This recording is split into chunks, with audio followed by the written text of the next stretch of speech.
This is the X-Zone Broadcast Network, broadcasting worldwide on broadcast affiliates and satellite program providers, including CNN Broadcast Network, Sirius Satellite Network, Star Media, Good News Radio Network, Angel Broadcast Network, Wiki Broadcast Network, and WPBN TV. For more information on the X-Zone Broadcast Network, visit us at www.xzbn.net.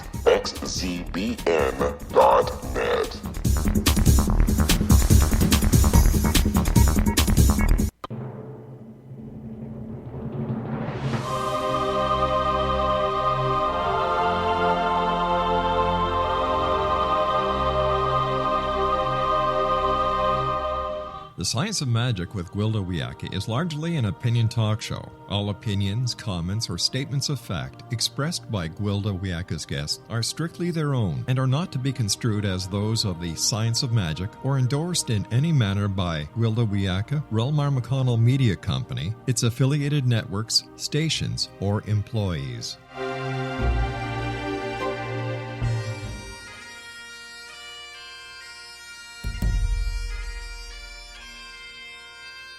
Welcome to the Science of Magic with Gwilda Wiyaka, a program dedicated to uncovering the unified nature of reality and humanity's ever-evolving place as truly galactic beings.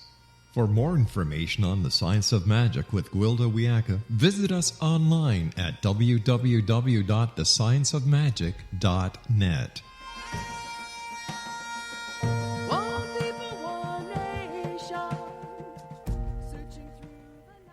Folks, and thanks for joining me once again on The Science of Magic, a program combining the science and magic of today's leading topics to co-create new solutions. I'm your host, Gwilda Wiyaka. This hour we'll be exploring Circle of Compassion. 201, all my shamanic teachers emphasize the importance of maintaining a solid earth connection, walking as brothers and sisters with all creation. Respect, compassion, and equal exchange are core concepts of all shamanic practices.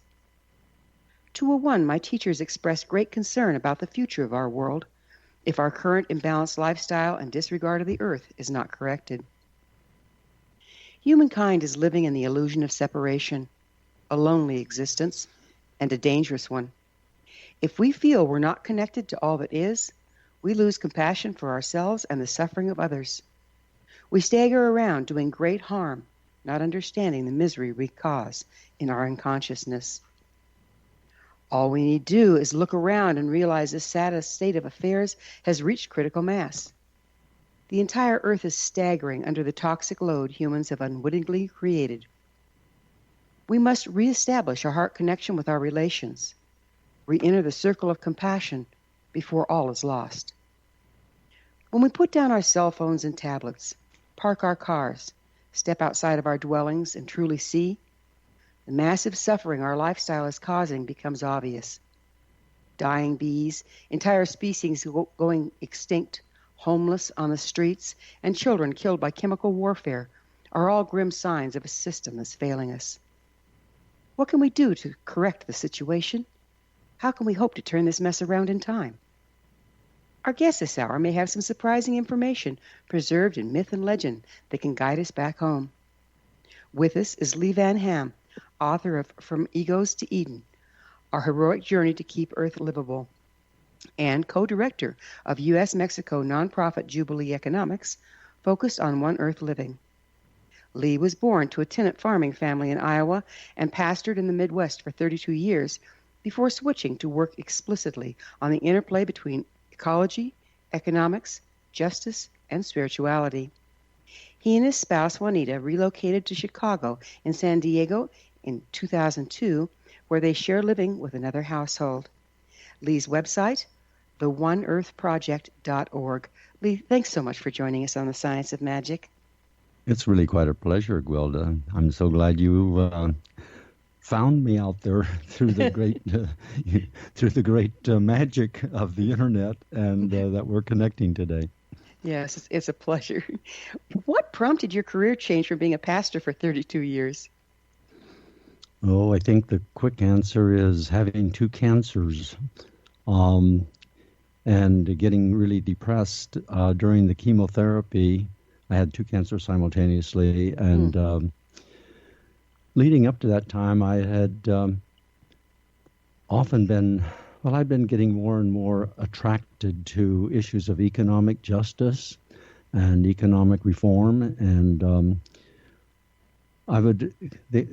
invitations would come across my desk to an event that had to do with economic justice, and I would look at it and I would think, well, how can I use this in this parish? And I'd be stumped. I couldn't really think of how to use it, so I thought, well, then it's not quite right for me to be going to too many of these events if I can't translate them back into my work. So I would lay that piece of mail aside and say, well, someday. In the depression I had with the 2 cancers, when I couldn't really put 2 thoughts together, my mind was pretty barren. One morning, sitting alone in the living room, there was just such a clear sentence that came deep within me. Lee, not someday, but now. And it was so clear and such a contrast to all my other thoughts during those 5 months that I didn't argue with it at all. And I knew that I would need to change my direction because, I had been at the bedside of enough people with cancer who'd say, well, I'm just going to get back to normal. I'm going to beat this thing. We're going to have to pick up with this on the other side of a quick break. Lee and I will return shortly, so don't go away. You're listening to The Science of Magic. Our current episodes are aired daily on the X-Zone Broadcast Network, xzbn.net. In service to our listeners, prior innovative episodes can always be accessed free of charge on our website, thescienceofmagic.net.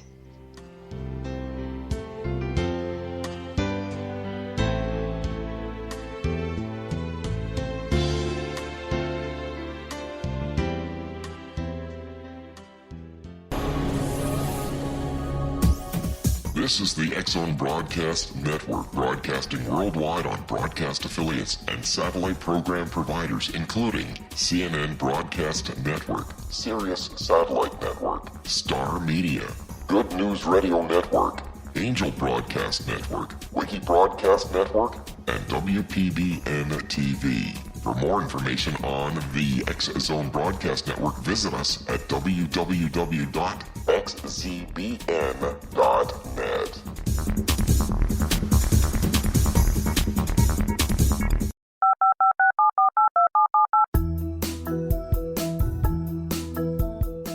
Did you know that when you're on the road with limited data or Wi-Fi, you can still listen to the X-Zone Radio Show with Rob McConnell, The Science of Magic with Gwilda Wiyaka, X-1, Dimension X, Space Patrol, and every minute of the X-Zone Broadcast Network by calling 213-401-0080, courtesy of Audio Now.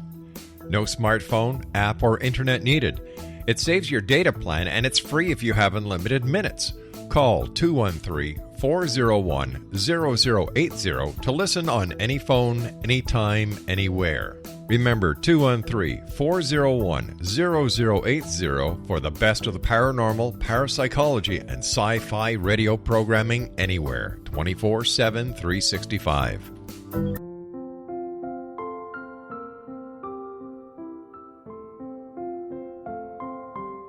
I am Dr. Carl O'Helvey, founder, president of a new cancer foundation focusing on evidence-based physical, mental, and spiritual interventions, including natural cancer cures, prayer, meditation, affirmations, nutrition, and other related holistic cancer prevention and cure modalities. These are used in cancer education, research, and financing care. I ask for your help to continue this important work by donating at www.holisticcancerfoundation.com.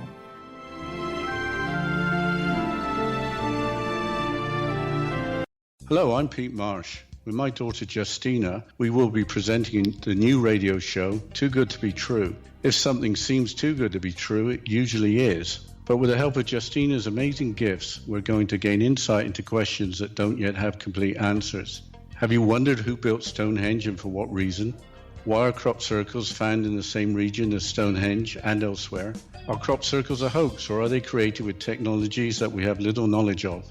Who built the pyramids in Egypt and also in other countries? How and why were they built? Was the Titanic switched with the Britannic as part of a gigantic insurance fraud, or for more insidious reasons?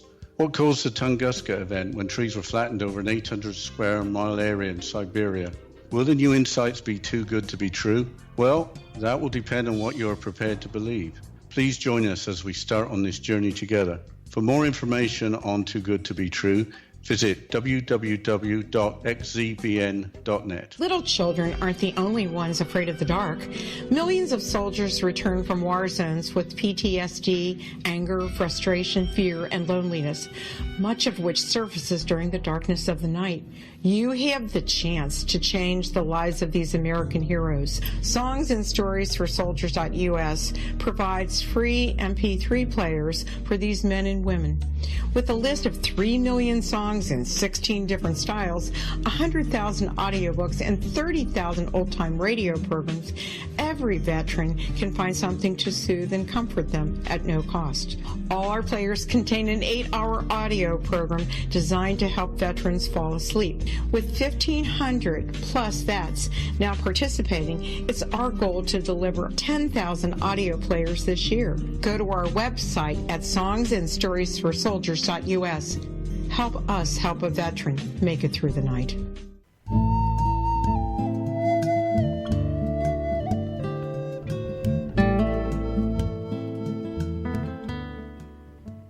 Welcome back. This is The Science of Magic, dedicated to unification and evolution of consciousness. I'm your host, Gwilda Wiyaka. Our guest this hour is Lee Van Ham, author of From Egos to Eden, Our Heroic Journey to Keep Earth Livable. His website, theoneearthproject.org. Lee, just before we went into our break, you were saying the time is now, not sometime, but now. Would you mind finishing that thought? I can finish that thought rather quickly. I think, you push my button on some of these things, Gwilda, and it takes a little while for me to get done. But yes, I in talking with many people with cancer, I would also often hear, well, I'm going to beat this, I'm going to get back to normal. And over that time, I had thought, no, I don't want to get back to quote unquote normal. I want to, this is a transforming moment in my life. This is going to take me to a different place. So I really thought of my cancers as a kind of kiln of transformation. And so it was with the help of that one sentence, which I really recognized as a divine voice saying, Lee, not someday, but now. It was I needed to get after the issues at that time, as I framed them as economic justice, but it wasn't long before it became also ecological justice, and in interfacing these with spirituality, which brings me into my focus today. Do you see us as us being in an environmental crisis, Lee? I do, yes. I think that we are at a huge change in our planet. I think our planet, I in my book I talk about some geological understanding that says we're leaving the Cenozoic era. The Cenozoic era is one that we've been in for 66 million years. Mm-hmm. And so leaving the Cenozoic era, and the primary indicator is that the rapid rate of extinctions. These extinctions have always preceded a major shift in the Earth's age and the Earth's configuration of itself. So the thought would be then that in the next couple of centuries we are leaving the Cenozoic era and entering into a new geological age. So it's important to me to frame it in that kind of geological understanding, which rather gets beyond the arguments that are sometimes made, well, the changes in the environment are cyclical.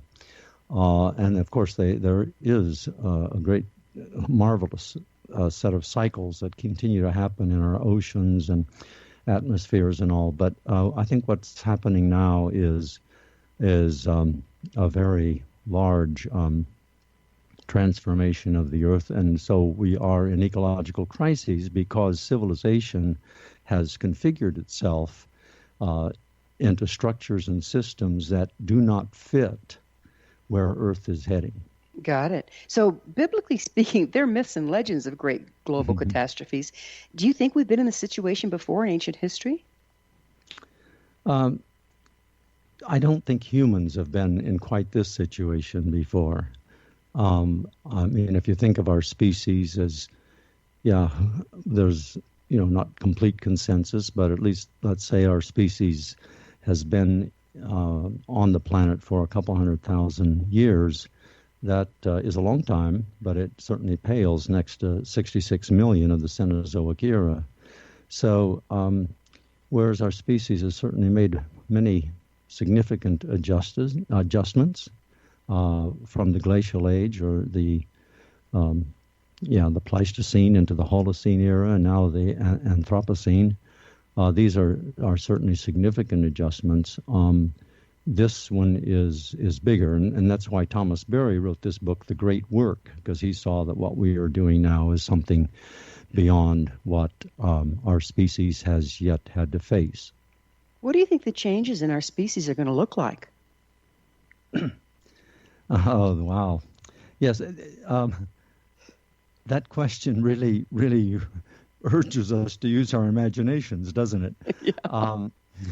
So how do we look with our inner eye, our third eye, or whatever we want to call it? What are the images that come forth? When right now at this moment, the image that's in front of me is the cover of a National Geographic magazine, which I think, like a number of sources, suggest that the new human, is sort of a bionic component, and I'm not attracted to that. I think the richness of humanness is not in the direction of technologizing the human being and the human spirit. I think it has to do rather with a shift in our consciousness that allows humanness to be recognized as a treasure we haven't yet fully evolved into and haven't fully appreciated as a species. I think certainly some individuals have certainly pressed into where the new human goes. But I think, too, that the religious traditions of the world speak a lot of the new human. I think psychologists such as Carl Jung certainly had a sense of where the new human goes. And I think it has to do with a consciousness that finds a capacity to live in harmony with all the beings of creation, and that it's not an ego-held consciousness or ego-controlled consciousness, but it's out of a deeper center of identity in all of us that religions name differently. Carl Jung called it the self, using more scientific language. But I think that's where I see the reinvention of the human, if you will, or the metamorphosis of the human going. It's certainly the direction I very much want to go further in myself. So much more multidimensionality and a spiritual aspect as well as just being related to the physical mechanical? Yes, yes. Well said. I think the spiritual is finding its way back into how we understand ourselves in the world, how we understand human nature, if you will. We are, I believe, as your work has shown in so many ways too, is we are coming to a place where the scientific, which we value highly, is coming into a new partnership with that which goes beyond science, or I don't know if that's the right language, but comes from a different place than science. And science, for all of its great values, isn't quite the end-all of everything. And so there's this other work, too, which we have long understood, this other way of knowing, which we've long used the word spiritual for.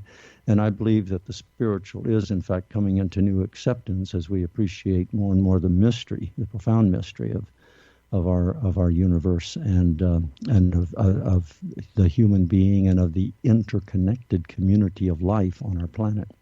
And it's just a matter of science getting their instrumentation getting refined enough to measure what's already there, I believe. So, if you can measure it, then it suddenly exists scientifically. You speak of a civilizational crisis. Would you explain what that is? Yeah, I think it's not just a matter of an ecological crisis. I think our civilization is in crisis. I speak in the book From Egos to Eden. I tend to call civilization a project. It helped me to think about it because otherwise the history of civilization became synonymous with the history of the human species, and I just, that isn't helpful to me to think of it that way, because the history of the human species has by and large been a story in which our species has lived with a great deal of close connection with the earth, with its biota, with the atmosphere, and a deep sense of the creational nature of it. It's really only been about 12,000 years ago, some would say 10, where this human idea sprang from that says, hey, we can do better than what we've done. And the effort intensified to tame creation, to civilize it, to tame the wild. The very word civilization connotes to me that people were looking at it and saying, hey, we can do better than what the wild, what the nature conquer and control, right? Yes, exactly. and of course that's a very ego way of looking at things. So I think that we've been working at this civilization project. We see what it brings us, and it brings us many, many things. But now we also see its limits, and earth bats last, to quote kind of a trite metaphor on this. But the idea is that the way Earth functions, civilization has found itself separated from it. And so that creates an incredible crisis of the structures of economics, of education, of finance, of agriculture, of health. In every sector of our lives, civilization is working at a disconnected place from that very thing, that very rich substance of life that is rooted, that our planet gives to us. So instead of following the trajectory of the evolutionary nature of our planet and loving it and just seeing its abundance and richness, 12,000 years ago, we started another way, which we have renewed with every generation. That is, hey, we can do it better than that. Yeah, who's on the losing end of that equation, right? Well, yes. I think life's bigger than we are. Yeah, see, exactly. So, it's very egoistic. It's very, very great deal of hubris or pride in all of that, and arrogance and ruthlessness, really. So it's setting up a fair amount of friction too, isn't it? Because we're moving against the way life works. Well, exactly, and because we're doing that, the sharing dimension, which is just pandemic throughout all of creation, it's not always without some violence, but the sharing is nonetheless there, and that's. In civilization, I mean, it's the history of civilization is a history of incredible conflict, not only between the human species, the Homo sapiens species, but also with the Homo sapiens species and all of creation. And it's like we're living in opposition to everything else, isn't it? Yeah, it is. It's very oppositional as ego seeks to control and dominate. Well, we're going to have to take another quick break. I'm really excited to pick up with us on the other side. Lee and I will return to our discussion on the other side of the break, so don't go away. We're coming to you through the X-Zone Broadcast Network. Don't miss the other fine shows and hosts on xzbn.net. You're listening to The Science of Magic, your resource for creative solutions in a changing world, thescienceofmagic.net.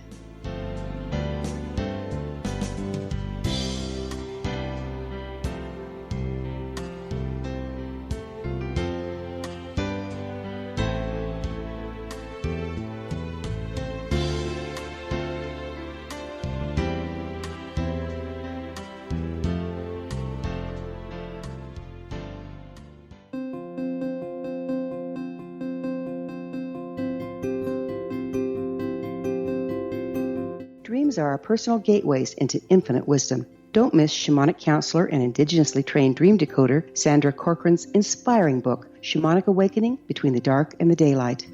This remarkable work chronicles Sandra's 35 years of experience with diverse wisdom keepers and her initiations throughout the Americas and across the British Isles, Turkey, Greece, and Egypt. Sandy's knowledge of symbology, psychology, and myth influence her dream blog and workshops.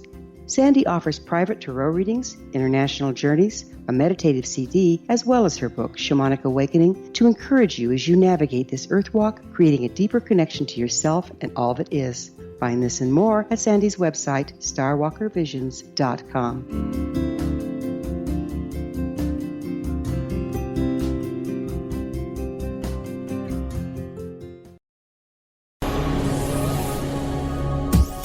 This is the X-Zone Broadcast Network, broadcasting worldwide on broadcast affiliates and satellite program providers, including CNN Broadcast Network, Sirius Satellite Network, Star Media, Good News Radio Network, Angel Broadcast Network, Wiki Broadcast Network, and WPBN TV. For more information on the X-Zone Broadcast Network, visit us at www.xzbn.net.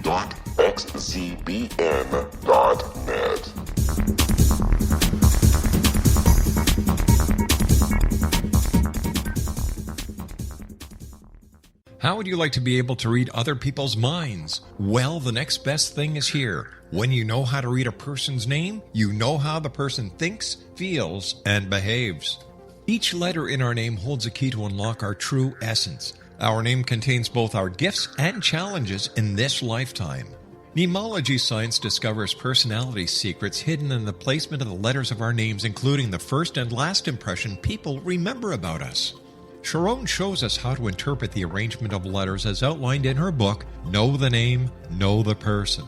Sharon Lynn Wyeth created mnemology science after 18 years of research and testing her theories, and has supported thousands of people around the world in understanding themselves and others better. You'll enjoy Sharon's unique teachings as she shares her system to learn the gifts behind your given birth name. Even if you don't like your birth name, there are jewels in this book. If you're thinking of changing your name, ready to name your child, or wanting to get along better with others, this is the book for you. If you'd like to improve your relationships and change your life for the better, get the book today, Know the Name, Know the Person, or visit www.knowthename.com. That's www.knowthename.com.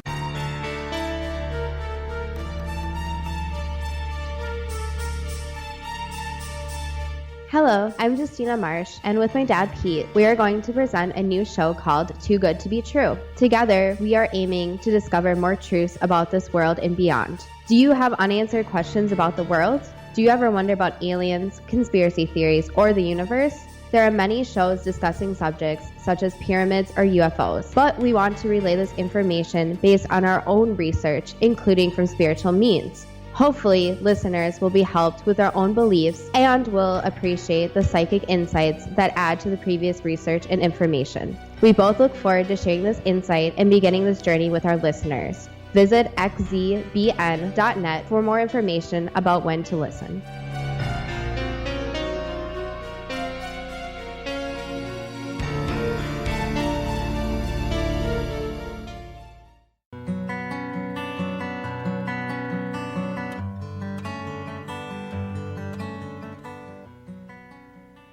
Welcome back. This is The Science of Magic. a place where magic and science come together to promote enlightenment.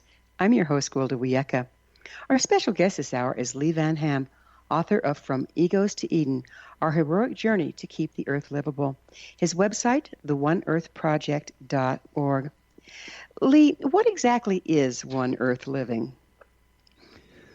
Yes, I think here again we need the power of imagination. I think we have deep within us a knowledge of it.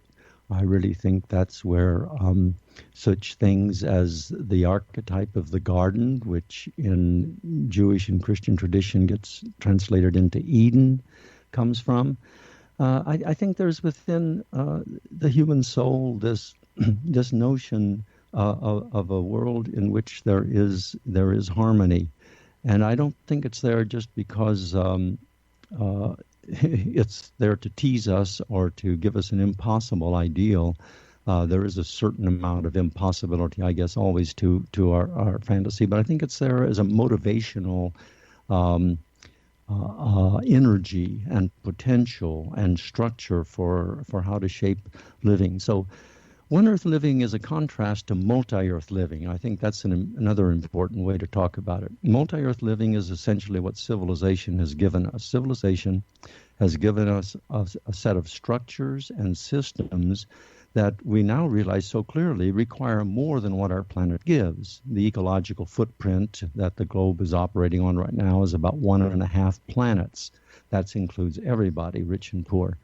In the U.S., it's more like 4 to 5 planets if everybody were to live at the standard of living that is average in our country. So we realize that the civilizational project has given us a multi-Earth way, a supersized way of living that doesn't fit on our planet.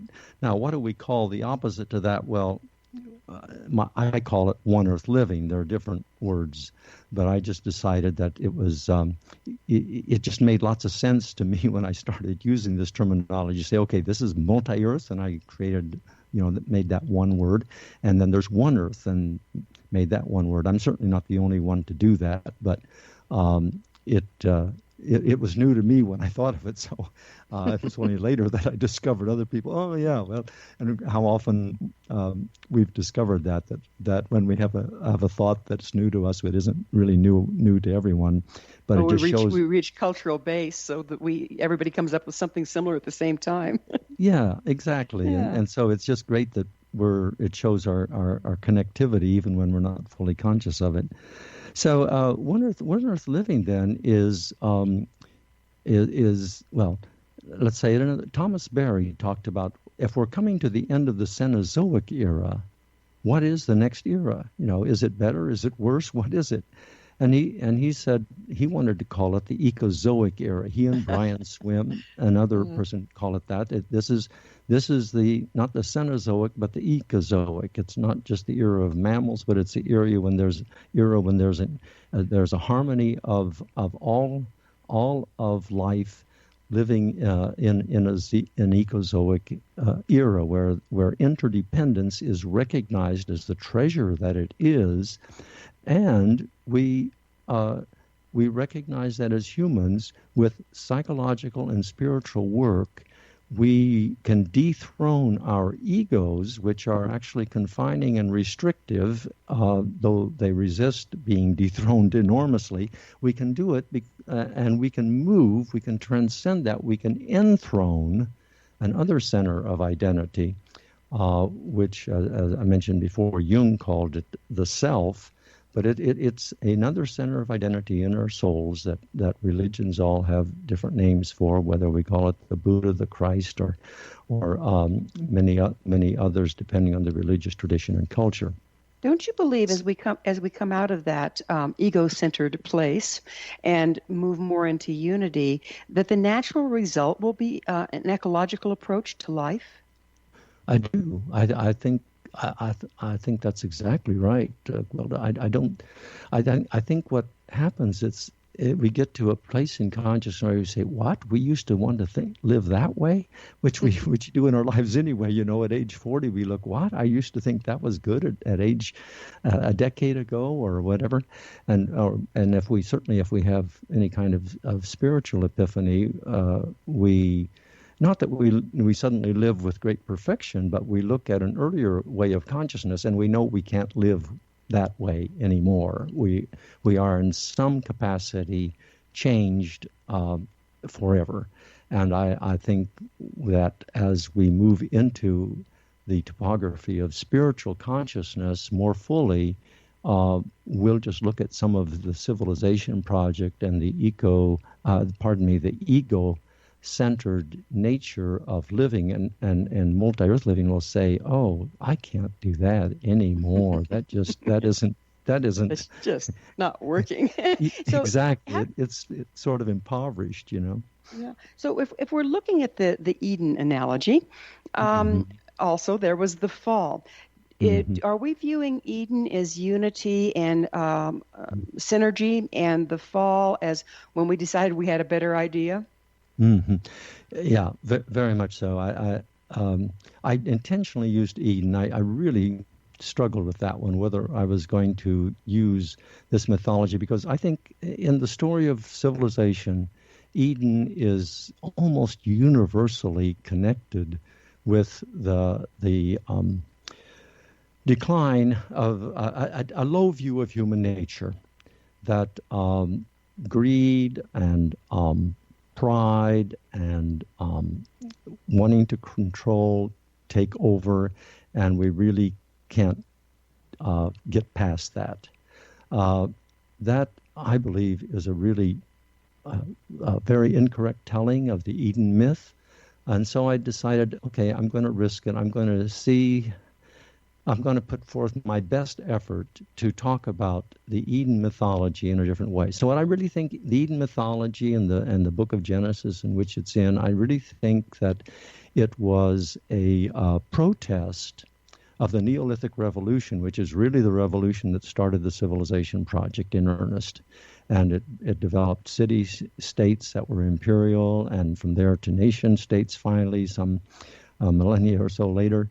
And so I think the folks who were writing, finally putting the story of Eden, I don't know how long it was told orally before it was put into writing, but right. They were protesting this thing they saw happening in the Neolithic Revolution. Despite all the good things that were also a part of it, they just saw a great loss happening, a great fall happening, if you will, and that there was a separation from the Edenic way, and that it was a very serious thing. So I think they were really protesting that. Yeah, so that's eating from the tree of the knowledge of good and evil, is making up our own rules rather than following the rules of nature. There you go. Yeah. Exactly. Could you speak to the interplay between ecology, economics, justice, and spirituality? There's a big one for you. After all, if that's what I claim I'm doing, can I speak to it, right? Yes. Well, I think, there is, just to take two of them for a moment, ecology and economics. There certainly is a field now of ecological economics. A year and a half ago, I was at a conference where there was a whole track during the conference in which people were meeting to really explore and share thought around ecological economics. What does an economy look like that has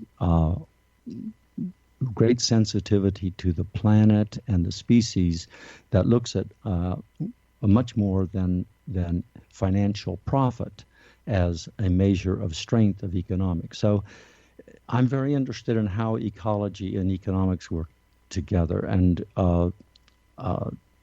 just so appreciate the work of Hazel Henderson is on my mind, because in another part of my life we just did a podcast with her, and she has just spent a lifetime showing how economics can work.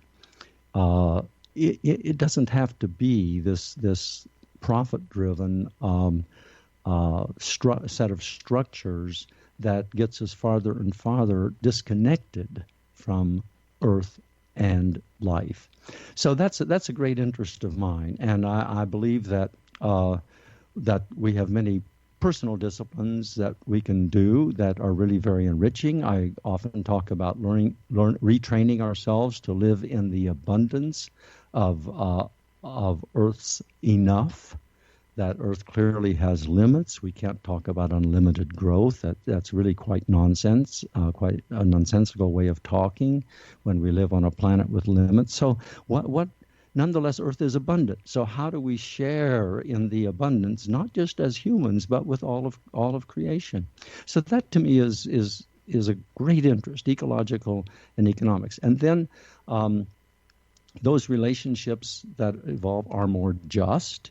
And also, just to bring in the spirituality, I feel like we get to this place of really putting economics inside of the creational order or the natural world, the natural capital of the world, by that spiritual, psycho-spiritual process of working with our own egos, of dethroning the ego and enthroning the greater self and the consciousness into which it takes us. And once again, in that consciousness, we see opportunities, we see possibilities for the interface of ecology and economics that we simply didn't see from ego consciousness.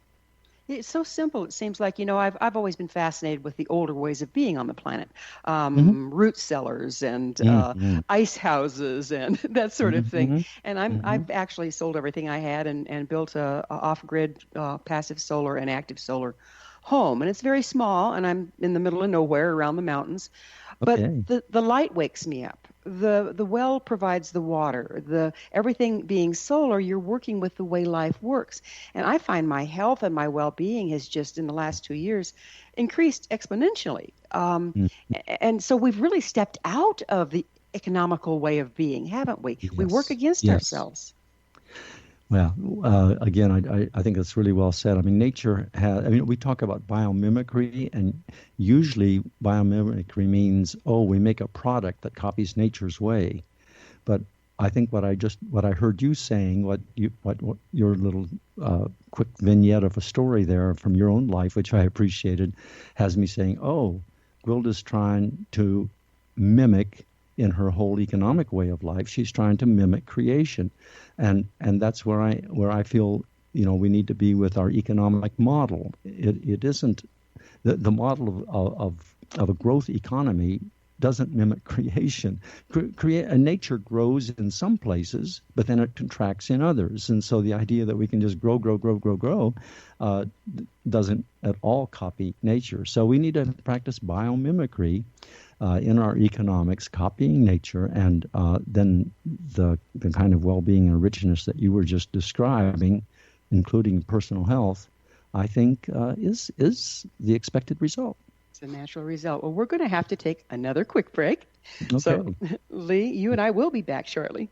Folks, right. Don't leave us now. This is The Science of Magic, your resource to altruistic professionals of science and the esoteric, working to create common ground for the betterment of our world. Join our email family to receive our amazing topic-driven episode collections at thescienceofmagic.net.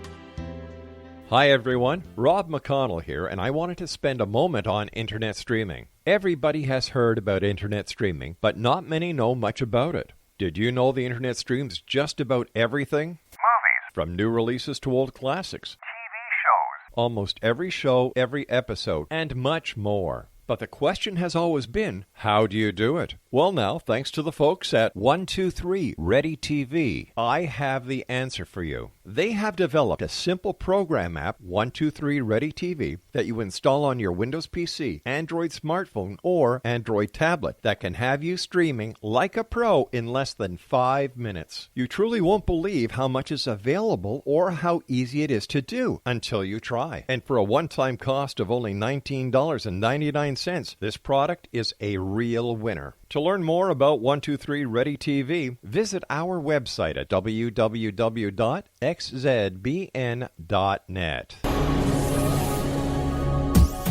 This is the X-Zone Broadcast Network, broadcasting worldwide on broadcast affiliates and satellite program providers, including CNN Broadcast Network, Sirius Satellite Network, Star Media, Good News Radio Network, Angel Broadcast Network, Wiki Broadcast Network, and WPBN TV. For more information on the X-Zone Broadcast Network, visit us at www.xzbn.net.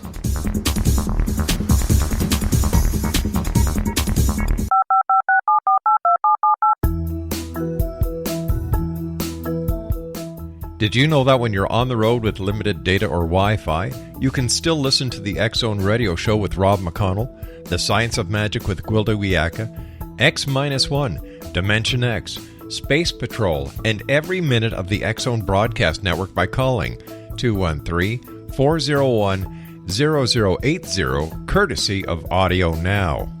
No smartphone, app, or internet needed. It saves your data plan, and it's free if you have unlimited minutes. Call 213-401-0080 to listen on any phone, anytime, anywhere. Remember 213-401-0080 for the best of the paranormal, parapsychology, and sci-fi radio programming anywhere, 24/7, 365.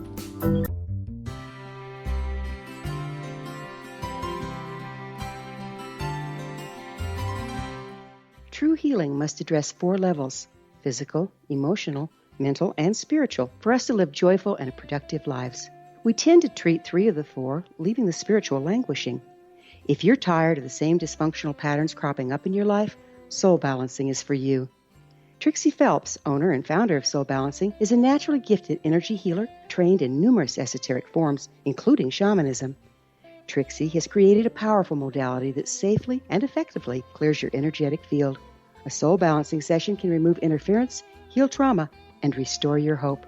Contact Trixie for a life-changing long-distance session today, www.soulbalancing.world.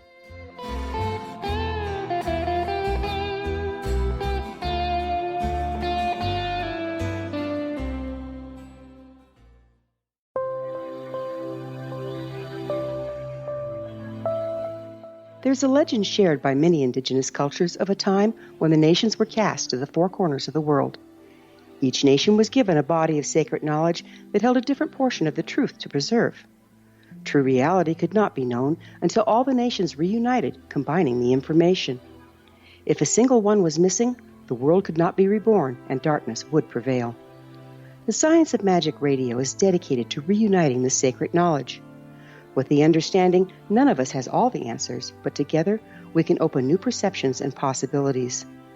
Through our combined vision, the world can be reborn into a place where darkness no longer prevails. Join me, Gwilda Wiyaka, and the Science of Magic daily on the X-Zone Broadcast Network, xzbn.net, or visit us at thescienceofmagic.net.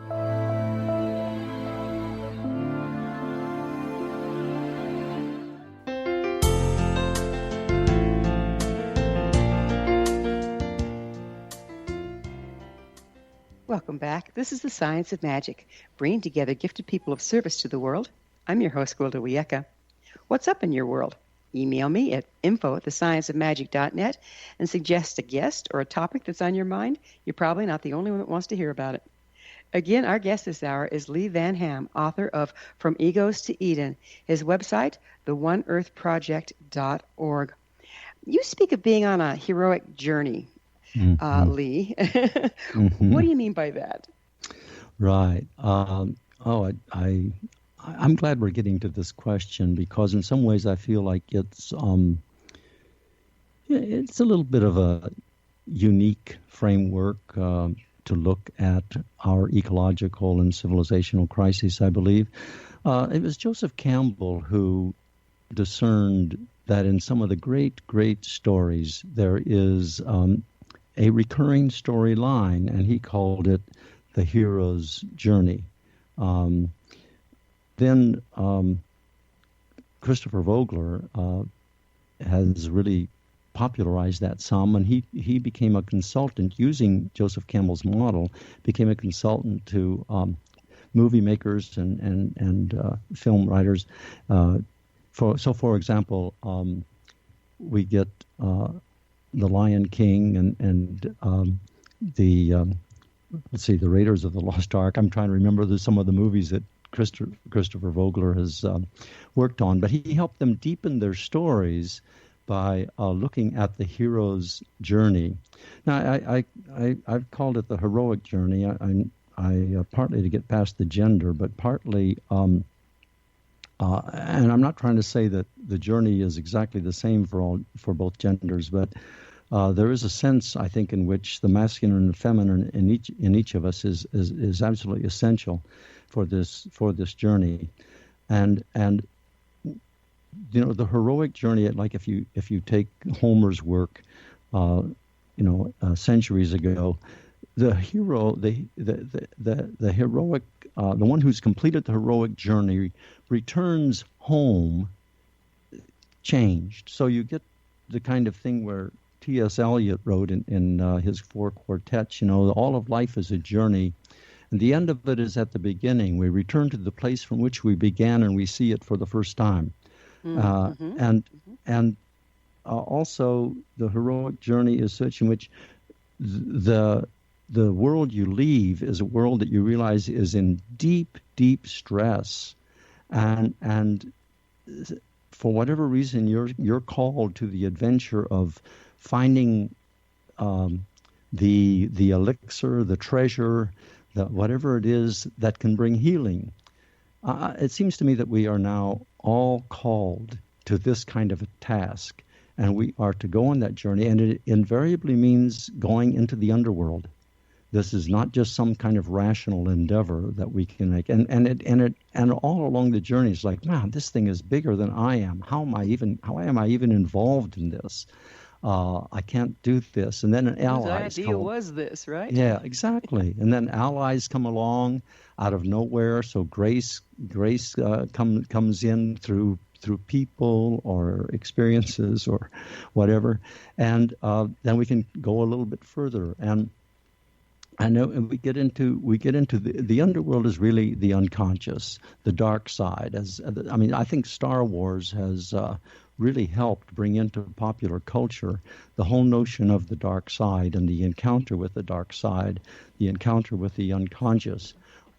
George Lucas worked closely with Joseph Campbell in producing some of these. This new mythology. I think he really wants to create a mythology for the 21st century, and so I think it's not just for George Lucas and a few people who understand this. I think all of us can hear within our souls the call to the heroic journey. That's amazing. Yeah, that's amazing to me, because that exactly what you're talking about exists in every shamanic culture on the planet, and every medicine person has to go on that journey to rediscover themselves, to uncover their shadow, so it's not working against them. We're being called back to our roots in a lot of ways, aren't we? Absolutely. Yeah, it's so true. I think that same voice that was saying, Lee, not someday, but now, is the kind of voice that when we tune in, and sometimes we tune in, as in my case, I wasn't tuning into that except through the kiln of transformation that my 2 cancers were. So sometimes it comes through deep illness. Sometimes it comes through falling in a deep love. It comes in a variety of ways, but our consciousness shifts.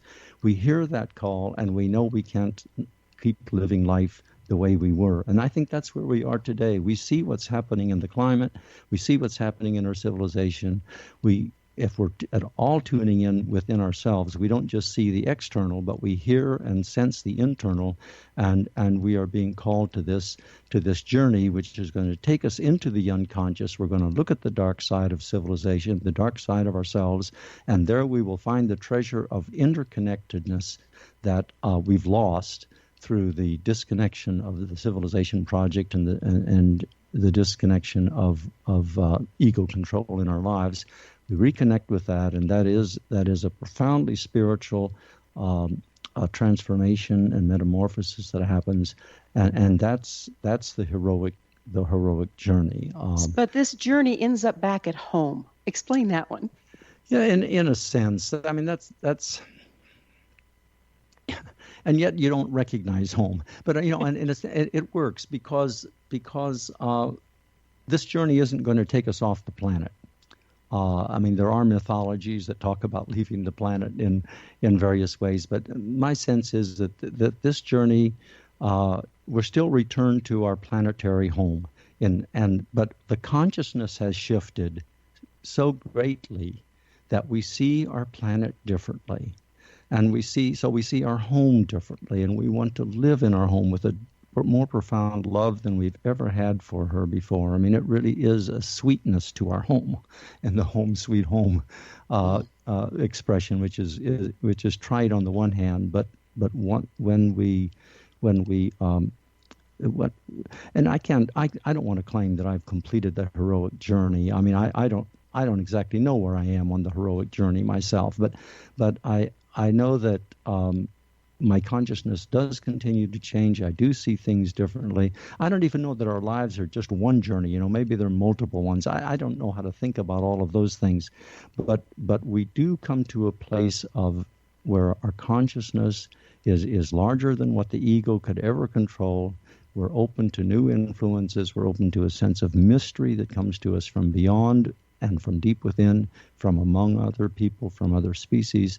And there is a kind of consciousness of interconnected living in the community of life that is our planet that we just didn't have before we began this journey.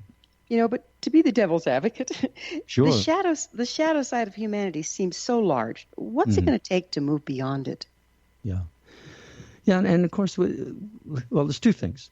The way I understand the shadow, Gwilda, one is I don't want to move beyond it. I mean, I don't think I can, but I do think I can continually become more conscious of it. And the shadow side has great resources and energies that I need. I mean, it's a paradox. On the one hand, I don't want to be engulfed by the dark side. And become a bully or someone who's an abdicator when I'm supposed to step up and be responsible, and all the other things that can happen through being taken over by the dark side, as we see in Darth Vader and all.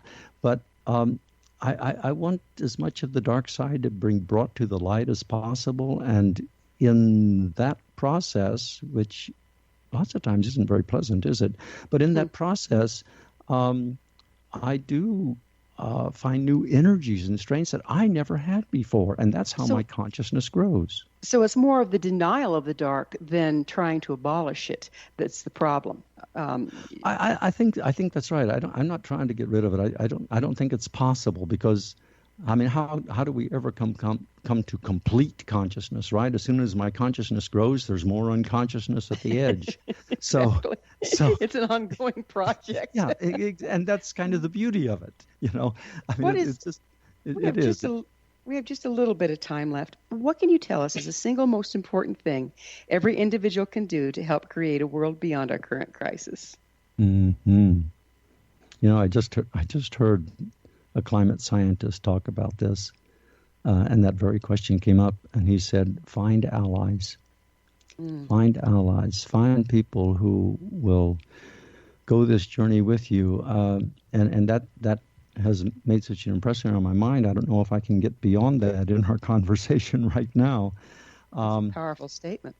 But it is, isn't it? It's like we're not going to do this thing alone, and of course we have to overcome the incredible disconnection we have just between people, and the ally might also be, you know, some of the allies may be the birds who come to your patio or front window or whatever.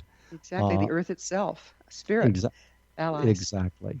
All of our relations. Our allies aren't Our allies are not just Homo sapiens, but it's reconnecting with all and bonding, sensing, and finding that there's great love. And you know, I feel animals are trying to love us.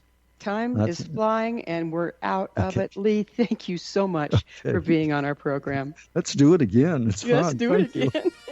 Our guest this hour has been Lee Van Ham, author From Egos to Eden, our heroic journey to keep the earth livable, and co-creator of U.S. Mexico nonprofit Jubilee Economics, focused on One Earth living. His website, theoneearthproject.org. This has been The Science of Magic. You can always listen to prior innovative episodes on thescienceofmagic.net.